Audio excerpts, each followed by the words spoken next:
ఇప్పుడు ఆస్తి గొడవలు కాదంటున్నారు కదా మన గారు, అసలు ఏంది దేనికి నా తల్లి మీద నా పిల్లల మీద ప్రమాణం చేసి చెప్తున్నాను, ఏ రోజు నేను ఆస్తి అడగలేదు, నా భార్య కూడా ఆస్తి అడగలేదు. మా రెండు పక్కల ఆస్తి గురించి మేము ఏ రోజు సంభాషణ తీయలేదు. మాకు దొంగ సిగ్నేచర్లు పెట్టారు, ఫ్రాజరీలు చేశారు.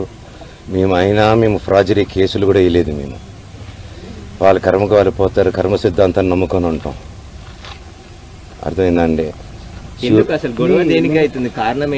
కుళ్ళు అండి. చిన్నప్పటి నుంచి నేనంటే కుళ్ళు. నా జుట్టు విష్ణు చేతికి వెళ్ళాలి, నా జుట్టు మనోజ్ జుట్టు నా చేతికి కావాలి నాయన అంటే, సరే బిడ్డ వాడి జుట్టు నీకు ఇస్తారని మాటిచ్చారు. అంతకు మించి నేను అది ఇవ్వట్లేదు. క్యాంపస్ అడిగాను, చేసే మనీ స్విండలింగ్ గురించి అడిగాను, ఆ డబ్బు విష్ణు చేసే దొంగతనాల గురించి అడిగాను, పిల్లల దోచుకునే దాని గురించి అడిగాను, లోకల్ ప్రజలను దోచుకునేది అడిగాను, ప్రూఫ్లు హ్యాండ్ ఓవర్ చేశాను. అన్నీ చేస్తున్నాను సార్.